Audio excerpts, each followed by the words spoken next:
चलो एक बढ़िया बिल्कुल प्रॉपर क्लियर स्क्रीन के साथ वापस आ जाते हैं। सो आई होप सबने नोट कर लिया होगा, ठीक है। इनफ टाइम मिला ना सबको नोट करने के लिए, प्रॉपर अच्छे तरीके से सब नोट्स बनाना है यार, ठीक है। In the and I will also provide notes for you, but अच्छे तरीके से नोट्स बनाना, क्योंकि जो आप खुद के हाथ से लिखोगे वो आपको ज़्यादा जल्दी समझ में आएगा, और एक आपके पास प्रॉपर नोट्स होंगे तो दोबारा कहीं देखने की ज़रूरत नहीं पड़ेगी, आपके नोट से ही आप लोग, चलो वो सब तो बातें होती रहेंगी। तो हम लोगों ने देख लिया है कि डेटा क्या होता है, हम लोगों ने देख लिया है डेटा क्या होता है, डेटा क्या होता है, और डेटा के बाद इंफॉर्मेशन क्या होता है, इंफॉर्मेशन क्या होता है, ठीक है। हमने देख लिया डेटा क्या होता है, इंफॉर्मेशन क्या होता है। डेटा से इंफॉर्मेशन को कैसे डिफाइन किया जा सकता है, वो तो आपको पता है कि जब डेटा को प्रोसेस किया जाता है तो वो एक इंफॉर्मेशन बन जाती है, ठीक है। लेकिन सर ये डेटा और इंफॉर्मेशन तो है हमारे पास, चलो एक एग्जांपल देता हूँ बहुत अच्छा, हमारे पास ये तो है, लेट्स से आजकल बहुत सब कुछ बहुत अच्छा ऐप है एक आपके पास इंस्टाग्राम, करेक्ट। फेमस होना है तो कुछ नहीं करना है यार, बस थोड़ी सी कमरिया अगर आप मटका लेते हैं, थोड़े से ठुमके अगर आप लगा लेते हैं, आप हो जाएंगे फेमस। सर इधर तो एकदम रील झकास सर, बहुत बहुत व्यूज़ है सर, अपना बहुत मिलियंस ऑफ फॉलोअर्स है सर, एसक्यूएल पढ़ने की ज़रूरत नहीं है सर। अबे जिसने इंस्टाग्राम बनाया है ना, वो उसको पढ़ने की बहुत ज़रूरत है, समझ में आया क्या। और तुम लोगों को इंस्टाग्राम बनाना है, मतलब इंस्टाग्राम नहीं बनाना है, इंस्टाग्राम का जैसा कुछ एक ऐसा बनाना है ताकि इंस्टाग्राम बंद हो जाए, समझ में आया ना। हाँ आया। चलो तो ये डेटा और इन्फॉर्मेशन है। अब इंस्टाग्राम जैसे हम लोग यूज़ करते हैं, तो सबसे पहले मान लो तुम लोग नए नए हो इंस्टाग्राम में, जैसे ही आप वो एप्लीकेशन को खोलते हो एक सुंदर सा पेज आपके सामने आ जाता है, लॉग इन पेज। कौन सा पेज? Log in page. अगर आपके पास आईडी है बॉस तो आपको यूजर नेम पासवर्ड डालना पड़ेगा। आईडी अगर नहीं है, आईडी अगर नहीं है तो वो सबसे पहले क्या मांगेगा, चलो बॉस मुझे अपना फर्स्ट नेम बता दो, फर्स्ट नेम बता दो, बॉस मुझे अपना लास्ट नेम बता दो। ये इंस्टाग्राम आप लोगों से पूछता है एक अकाउंट बनाने के लिए, फर्स्ट नेम लास्ट नेम, उसके बाद वो आपसे पूछेगा आपका फ़ोन नंबर क्या है, फ़ोन नंबर क्या है, फिर आपका ईमेल पूछेगा, ईमेल के बाद क्या पूछेगा, यूज़र नेम डाल दो, यूज़र नेम के बाद क्या पूछेगा, एक पासवर्ड डाल दो। पासवर्ड क्यों डाल दो, ताकि आपका जो अकाउंट है वो सिक्योर रह सके, ठीक है। और एक लास्ट में बहुत ही सुंदर सी प्रोफाइल फोटो, प्रोफाइल फोटो।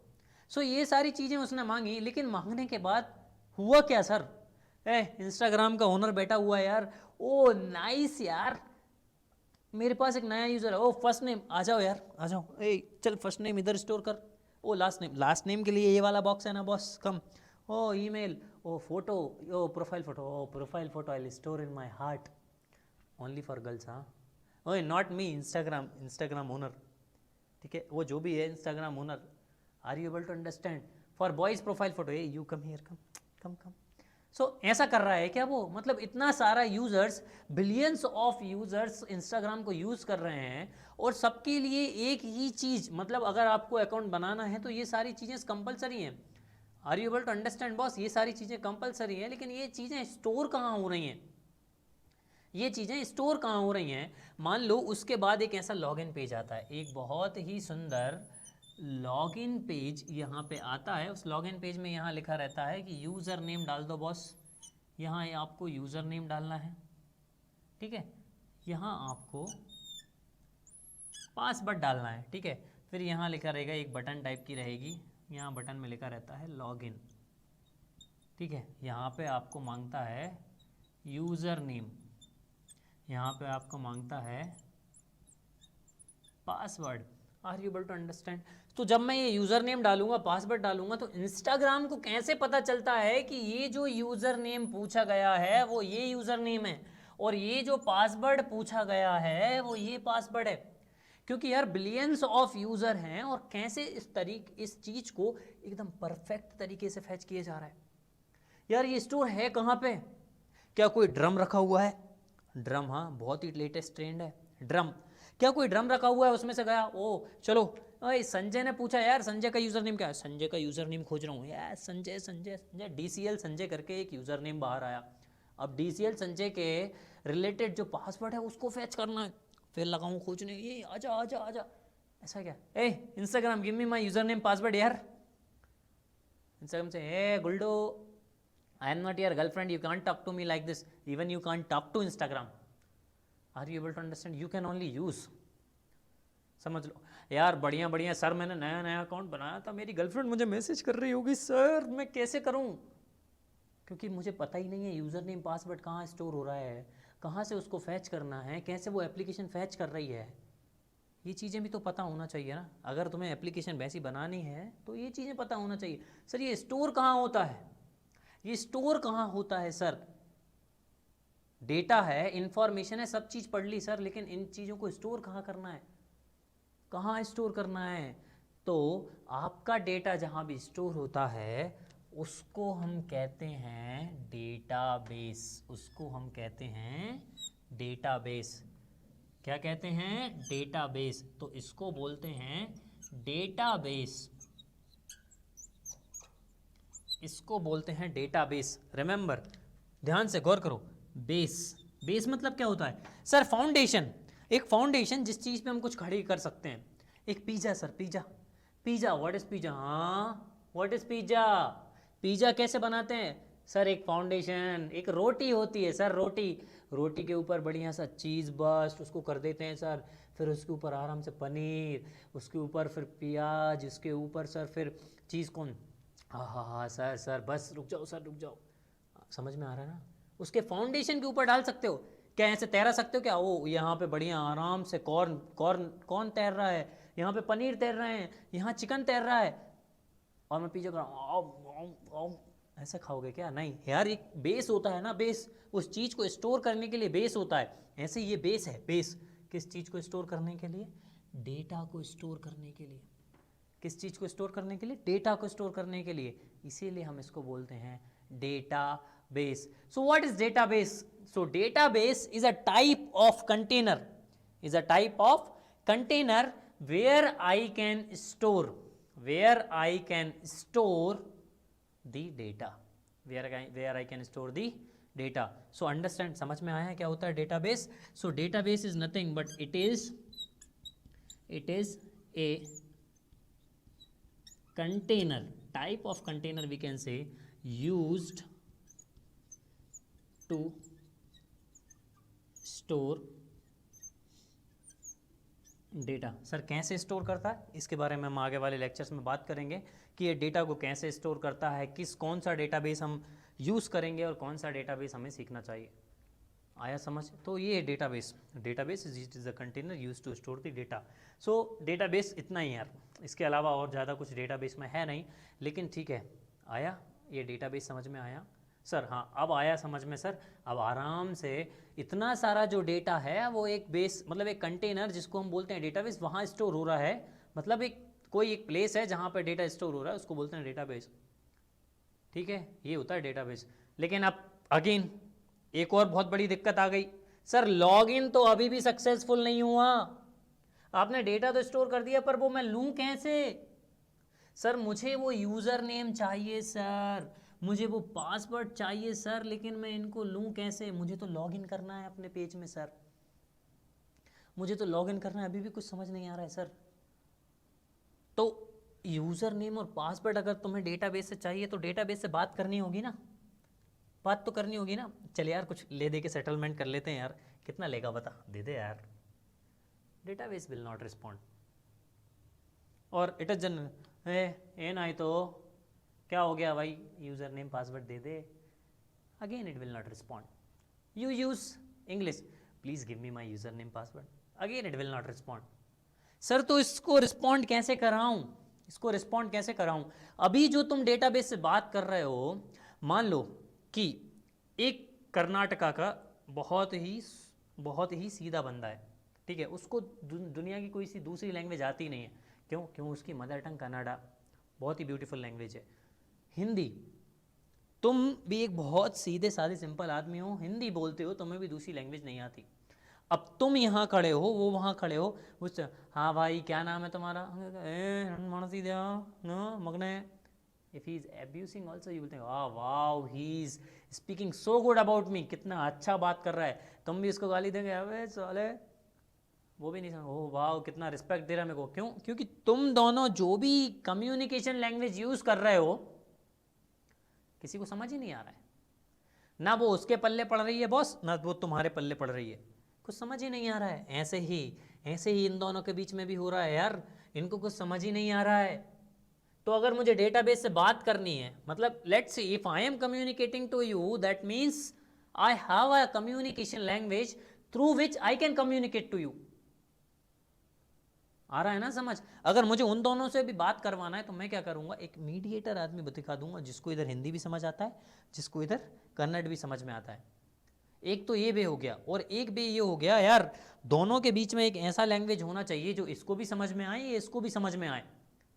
तो मान लो दोनों को अगर इंग्लिश समझ में आती है, ये भी इंग्लिश में बात कर सकता है, ये भी इंग्लिश में बात कर सकता है, तो वो दोनों इंग्लिश में बात करेंगे एक कम्युनिकेशन चैनल बिल्ड करने के लिए, और एक कम्युनिकेशन बिल्ड करने के लिए तब दोनों को समझ में आएगा हाँ गाली दे रहा है या तारीफ कर रहा है, बुरा बोल रहा है या प्यार से बोल रहा है। समझ में आया? तो इसके लिए भी मतलब कुछ ऐसा ही चाहिए होगा ना, इसके लिए भी कुछ ऐसा ही चाहिए। मान लो ये a person, he is a person, let's say he is a person who knows Hindi, he is a person who knows Kannada. Understood? Now they want to talk to each other. Now if they want to talk to each other, or if they want to share communication between each other, they have to speak in language called as English. Communication language, common language, nowadays a world communication language. Okay, people are communicating by using English. बहुत ही important language है, ठीक है। तो ये दोनों तो बात कर पा रहे हैं, सर ये कैसे बात करेंगे, ये भी इंग्लिश का यूज़ करेंगे क्या? नहीं, अगर मुझे मेरी एप्लीकेशन को डेटाबेस से बात करवाना है, मेरी एप्लीकेशन को मुझे मेरे डेटाबेस से बात करवाना है, तो मुझे यूज़ करना पड़ेगा SQL। समझ में आया? तो मुझे यूज़ करना पड़ेगा SQL। अब समझ में आया क्यों ये इतना इंपॉर्टेंट लैंग्वेज है? तो मुझे यूज करना पड़ेगा something called as structured query language. SQL stands for structured query language. Structured query language, structured query language, हाँ सही सुना तुमने, स्ट्रक्चर्ड क्वेरी लैंग्वेज, ठीक है। सो इसके बारे में थोड़ा सा हिस्ट्री जान लेते हैं यार, स्ट्रक्चर्ड क्वेरी लैंग्वेज क्या है। तो इसका प्रीवियस जो नाम था वो था SQL, SEQUEL, stands for structured English query language, stands for structured English query language. Around 1979 में इस लैंग्वेज को पहली बार यूज़ में लिया गया, और अराउंड 1981 में ये बहुत ही इंपॉर्टेंट लैंग्वेज बन गई डेटाबेस से बात करने के लिए। समझ में आया? यस। सो 1979 में इसको पहली बार, और इसकी डिज़ाइनिंग यार 1973 से चालू हुई। सो 1973 से लेके 1979 तक वो एक दौर रहा जहाँ पे इस लैंग्वेज को बनाया गया, बहुत सारे टेस्ट किए गए, ठीक है। और किस बेस पे इसको बनाया गया ये भी हम आगे देखेंगे। हाँ, पर बनाना वाला कौन था सर? कौन थे वो महान पुरुष जिनकी रह गई हैं गाथाएं, जिनने बना गए हैं स्ट्रक्चर्ड क्वेरी लैंग्वेज? कौन है वो महान पुरुष? सो वो दो महान पुरुष जिन्होंने स्ट्रक्चर्ड क्वेरी लैंग्वेज का निर्माण किया, और जिन्होंने स्ट्रक्चर क्वेरी लैंग्वेज को इस टेक्नोलॉजी की दुनिया में एक बहुत ही बड़ी लैंग्वेज बनाया, उन दोनों का नाम है, एक का नाम क्या है? डोनाल्ड कैम्बरलिन, चैम्बरलिन नहीं Camberlin, and Raymond Boyce, Raymond F. Boyce. So they both are called as father of SQL. They both are called as what? Father of SQL. So you can refer them father of SQL. Sometimes they can ask in interview, but nowadays no. Nowadays in very rare case they will ask, but you should know who are the guys they have designed SQL. So they are IBM scientists. They both are IBM scientist, that means IBM scientist means, sir, they are working in a IBM laboratory where they are working as a scientist. So they both of them has been originally, or we can say originally क्या यार, इन लोगों ने ही SQL का निर्माण किया और पहली बार SQL को इस दुनिया को इंट्रोड्यूस किया. They both are the guys. Are you able to understand? So SQL क्या होता है बेसिकली सर, एक बार थोड़ा सा रिवाइज कर लेते हैं. SQL क्या होता है? SQL means structured query language sir. It is a language which is used to talk with database. That means it is a communication language between application and database. Application and database.